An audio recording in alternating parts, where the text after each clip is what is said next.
दोस्तों नमस्कार, मैं मनोज कुमार शर्मा एक बार फिर आपके बीच में आज से अपने वीडियो ब्लॉग की थोड़ी सी मैं रूपरेखा बदल रहा हूं। दरअसल मैं अपने ब्लॉग में रोजाना हफ्ते भर तक 6 दिन तक वो खबरें दिखाऊंगा जो पूरे हफ्ते चली हैं, जिन पर चर्चाएं चली हैं, बात हुई है। और संडे को होगा आपके कमेंटों का वो एनालिसिस, जो कमेंट आप मेरे इस वीडियो ब्लॉग पर करेंगे, जो खबरों पर करेंगे। मुझे कोई भी अधिकार नहीं है कि खुद फैसला किसी के बारे में लूं। फैसला आपको लेना है किस खबर पर आपकी क्या प्रतिक्रिया है। चलिए दोस्तों, शुरू करते हैं ये नया प्रोग्राम, पसंद आपकी न्यूज सोशल मीडिया की। जी हां, आज से शुरू कर रहे हैं। और आज की जो न्यूज में सबसे पहले नंबर पर जो न्यूज बनी रही वो अदानी हिंडनबर्ग के ऊपर बनी रही। जिस अदानी हिंडनबर्ग ने एक बार फिर खुलासा किया कि स्विस बैंक ने कम से कम 30 या 33 करोड़ डॉलर जो हैं अदानी के स्विस अकाउंट में फ्रीज कर दिए हैं। हालांकि इसके बारे में खंडन भी आया, और खंडन कुछ इस तरह से आया, बोला गया कि ऐसा कुछ नहीं है, और पूरी तरह से नकार दिया गया जो हिंडनबर्ग ने खुलासा किया था। और स्विस बैंक ने भी ये खबर डाला था, इकोनॉमिक टाइम्स ने भी ये खबर डाली थी। इकोनॉमिक टाइम्स में ये खबर जब डाली गई तो उसमें बताया गया था कितना धन किया गया है सीज, और उसके बाद खंडन भी आ गया अदानी ग्रुप की तरफ से कि ऐसा कुछ नहीं हुआ है, और ये जो खबर है वो झूठी खबर है, और ऐसा कुछ हुआ नहीं है। चलिए, ये खबर थी, खबर गुजर गई। उसके बाद फिर खबर आती है, ये तो मैंने आपको बता ही दिया होगा कि अंबानी का जो था नैरोबी में जो हवाई अड्डा ले रहे थे, और एक कनेक्शन ही मैंने बताया था कल के वीडियो में कि किस तरह से अदानी जो हैं एरोप्लेन्स और ऐसी ऐसी जगह जहां मोगाम्बे राजधानी है वहां नशे का व्यापार चलता है, और किस तरह से गुजरात के बंदरगाह पर नशे की खेपें पकड़ी गई हैं। देश को चिंता करनी चाहिए इस बारे में, तो वो उसमें रोक लगा दी वहाँ के जज साहब ने। बोले कि ऐसे प्रॉपर्टी पर आपका इन्वेस्टमेंट हम नहीं देंगे और आपको बेचा नहीं जा सकता एयरपोर्ट। ये खबर भी मैंने डाली थी, शायद आपने देखी होगी। अदानी का कुछ ना कुछ तो गड़बड़ चल रहा है, या कुछ ना कुछ बात है। कहीं बात होती है, धुआं होता है, मतलब आग लगी है, धुआं लगा है, तभी तो चर्चाएं चलती हैं सोशल मीडिया पर। क्योंकि सोशल मीडिया एक ऐसा मोहल्ला हो गया है पूरे अंतर्राष्ट्रीय बरादरी का कि जहां कोई ना कोई बात होती है तभी कुछ ना कुछ चर्चाएं चलती हैं। चलिए दूसरी न्यूज़ की तरफ आते हैं। दूसरी न्यूज़ है ममता बनर्जी की। ममता बनर्जी ने सीधे सीधे डॉक्टरों की हड़ताल से परेशान होकर के और बंगाल के हालातों से परेशान होकर के सीधे सीधे ऐलान कर दिया है। उन्होंने कहा है कि मैं इस्तीफा दे दूंगी, मुझे कुर्सी का लालच नहीं है। वहीं दूसरी तरफ तीसरी खबर यह है कि अरविंद केजरीवाल को सुप्रीम कोर्ट ने जमानत दे दी। पीएमएलए केस जिन पर लगाए गए थे, सीबीआई ने अच्छी डांट लगाई और कहा कि आप तोता बनने से कम बचें, और आप उनके हाथ में कठपुतली ना बने। जो ये आरोप पूरे देश की जनता और सोशल मीडिया लगाता रहा है कि आप तोता बन गए हैं, तो सीबीआई को कम से कम किसी को गिरफ्तार करने के बाद चार्जशीट पेश करनी चाहिए। लेकिन यहां जामिया मिलिया का एक नौजवान जो बहुत सालों से बंद है, मतलब साल ही हो गए उसे, उमर शेख, उसकी जमानत नहीं हुई है। बाकी सबकी जमानत होने लगी है। दिल्ली दंगों में भी शाहरुख की जमानत हो गई है। अरविंद केजरीवाल भी बाहर आ गए। अरविंद केजरीवाल किस कारण बाहर लाए गए, क्या कुछ शर्तों पर लाए गए हैं या क्या बात हुई है, उनकी पॉलिटिकल एक्टिविटी जारी रहेंगी। जाहिर बात है, लोग अनुमान लगा रहे हैं कि हरियाणा में 90 सीटों पर आम आदमी पार्टी लड़ रही है, तो अब अरविंद केजरीवाल 90 सीटों पर प्रचार करेंगे और भारतीय जनता पार्टी का फायदा हो सकता है। ऐसा अनुमान सोशल मीडिया वाले लगा रहे हैं। तीसरी न्यूज जो है, मतलब ये तीसरी न्यूज थी, और चौथी न्यूज जो है वो भी बहुत इंपॉर्टेंट है। यहां वक्फ की प्रॉपर्टी पर अरविंद केजरीवाल निकलते ही बयान देते हैं कि वक्फ की प्रॉपर्टी पर अंबानी ने अपनी इमारत गिरा रखी है। अगर मैं वहां पर मेरी सरकार होती तो मैं अभी तक अंबानी की प्रॉपर्टी को गिरा चुका होता, जो अवैध तरीके से अंबानी ने बना ली है। यह बयान भी मायने रखता है, लेकिन यहां और भी चीजें हैं कि भारतीय प्रधानमंत्री को एक निमंत्रण भेजा जाता है रूसी राष्ट्रपति पुतिन के द्वारा, और जिसमें बोला जाता है कि डायलॉग्स के लिए उन्हें न्योता दिया गया है। दुई संबंधियों का और दुनिया भर की तारीफें की जाती हैं। मतलब गूगल पर ऐसी खबरें मिल जाएंगी जिसमें आपको मिल जाएगा कि रूस के पुतिन ने जो है प्रधानमंत्री मोदी को आमंत्रित किया है यात्रा करने के लिए, लेकिन इसके पीछे की कहानी कुछ और है। पीछे की कहानी यह है कि आज सुबह एक वीडियो अचानक से वायरल होने लगा जिसमें अजीत डोभाल गिड़गिड़ाते हुए पुतिन के सामने नजर आ रहे थे। वो यूक्रेन की यात्रा का ब्यौरा, जेलेंस्की से हुई बातों का ब्यौरा एक रूस को दे रहे थे। बड़ी शर्मनाक स्थिति थी, रोने वाली स्थिति थी। ऐसे वीडियो कभी देखे नहीं गए और ऐसे वीडियो बने क्योंकि दो वीडियो हैं। एक तो ये अजीत डोभाल का जो वीडियो वायरल हुआ, रूस की तरफ से वायरल किया गया या किसकी तरफ से वायरल किया गया मैं नहीं कह सकता। और As Prime Minister told you during a telephone talk that he was keen to brief you about his visit to Ukraine and his meeting with President Zelensky, and he wanted me to come specially and personally and brief you about the talks. The talk was in a very close format. It was only the two leaders. He had his two persons with him. I happened to be with the Prime Minister.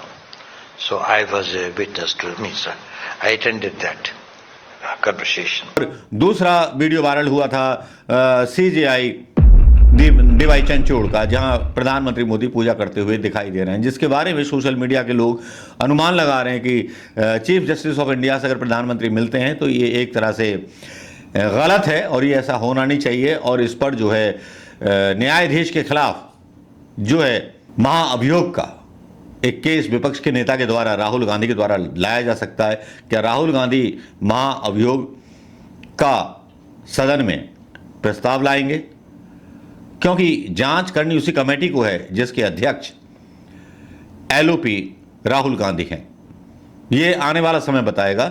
लेकिन जो ये खबरें चर्चाओं में हैं, वो वाकई में बहुत चिंतित कर देने वाली हैं। ममता बनर्जी इस्तीफा देने की बात करती हैं।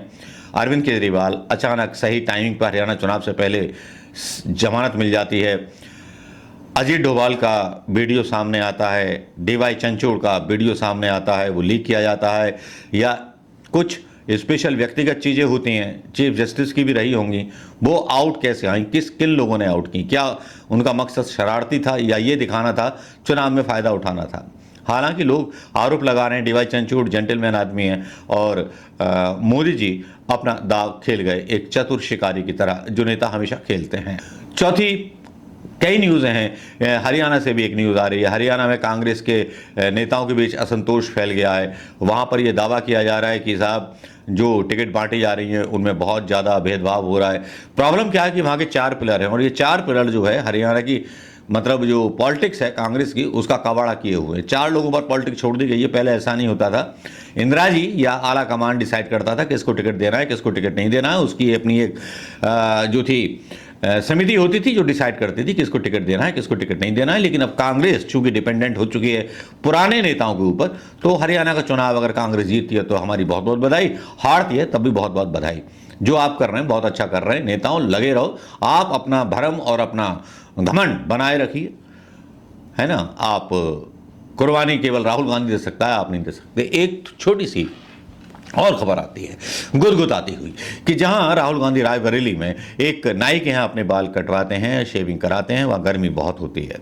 वहाँ गर्मी होती है और अब जैसे कि आपको पता है कि अमेठी में भी राहुल गांधी गए थे तो वहाँ पर चप्पल जो थी उन्होंने अपनी मतलब सही कराई था जूता, तो वहाँ एक जूता बना मतलब मोची को एक मशीन भेज दी थी। इसी तरह इस नाई को भी अब वो चीज़ मिली है जो उसको मिल जानी चाहिए थी। उसको 2 सीटें और बहुत सारी चीज़ें दी गई हैं। राहुल गांधी में मिथुन है जिन्होंने दाढ़ी बाल काटे थे राहुल गांधी के। अब उस नाई को खास तोहफा भेजा गया है। राहुल ने लालगंज निवासी मिथुन नाई को एक shampoo chair, 2 hair cutting chair, एक इन्वर्टर बैटरी भेजी है। इसे पाकर मिथुन जो है बेहद खुश है। उसने कांग्रेस नेता को धन्यवाद कहा है। नेता हो तो ऐसा हो, जमीन से जुड़ा होगा कि जहां जाए उसके मजे लग जाए। और मिथुन नाई का दावा है कि जिस चेयर पर बैठ करके राहुल गांधी ने अपने बाल और शेप कराई थी, वो उस चेयर को एकदम संरक्षित रखेगा, दुकान में ही रखेगा। अब उस पर किसी के बाल नहीं काटे जाएंगे। बाल या शेव होगी तो राहुल गांधी की होगी।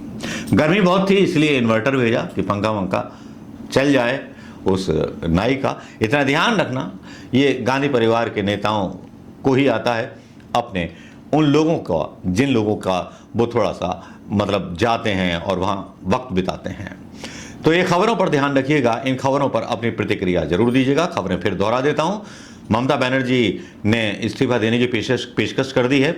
हिंडनबर्ग की रिपोर्ट ने बताया है कि स्विट्जरलैंड के खाते अदानी के जो हैं सीज कर दिए गए हैं। अरविंद केजरीवाल की जमानत हो गई है हरियाणा चुनाव के मद्देनजर देखते हुए, और बाकी राहुल गांधी की ये न्यूज़ तो आपके सामने आ ही गई होगी। गाय बेगाय चीज़ें चलती रहती हैं और हम गुजरते रहते हैं रोजाना सच से, लेकिन एक ऐसा पुल भी है जो गुजरात में बना था सन 18 में, उस पर लागत आई थी करीब 42 करोड़ रुपए की, अब तोड़ने में 52 करोड़ रुपए खर्च हो रहे हैं। तो इसके बारे में भी रिपोर्टिंग की है आज तक के मीडिया ने, लेकिन अभी भ्रष्टाचार खत्म हो गया है ना, तो बहुत अच्छी बात है, भ्रष्टाचार खत्म हो गया है। 42 करोड़ का पुल बना और 52 करोड़ उसको तोड़ने में लग रहे हैं, तो आप समझ सकते हैं कि कौन कितना कमीशन खा रहा होगा। 18 में बना था। कच्चा तेल 21, जाते जाते बता दूं, कच्चा तेल 21% सस्ता हो गया है, लेकिन 6 माह से दाम नहीं घटे हैं और ना घटे हैं डीजल के दाम। सरकार बहुत अच्छी है, सरकार हिंदुत्व के लिए काम कर रही है, हिंदू राष्ट्र के लिए काम कर रही है। उसके लिए प्रधानमंत्री मोदी को और शाह को बधाई दी जानी चाहिए, और बधाई साथ में योगी जी को भी दी जानी चाहिए, क्योंकि बुलडोजर अपने चरम पर था, जिसको लगाम लगाने की कोशिश कोर्ट की और न्यायपालिका की तरफ से की गई, लेकिन अभी तक कोई कोर्ट का आदेश मानने को तैयार नहीं है। देश है ये ऐसे ही चलता है, और ऐसे शासक ही इस देश की जनता की जरूरत है जो खून भी चूसें और राष्ट्रवाद का नारा लगा करके और हिंदुत्व का नारा लगा करके हिंदुओं के हाथ में केवल नारों का झुंझुना पकड़वा दें और बस बोल दें टाटा बाय बाय नमस्कार। जाते जाते बस मैं सिर्फ ये कहना चाहूंगा, वो गैरत कहाँ गई थी रूस के राष्ट्रपति के सामने बोलने से पहले जेम्स बॉन्ड साहब की, जो आज पूरे देश को शर्मसार कर दिया केवल सफाई देने में यूक्रेन के बारे में। नमस्कार, जय हिंद।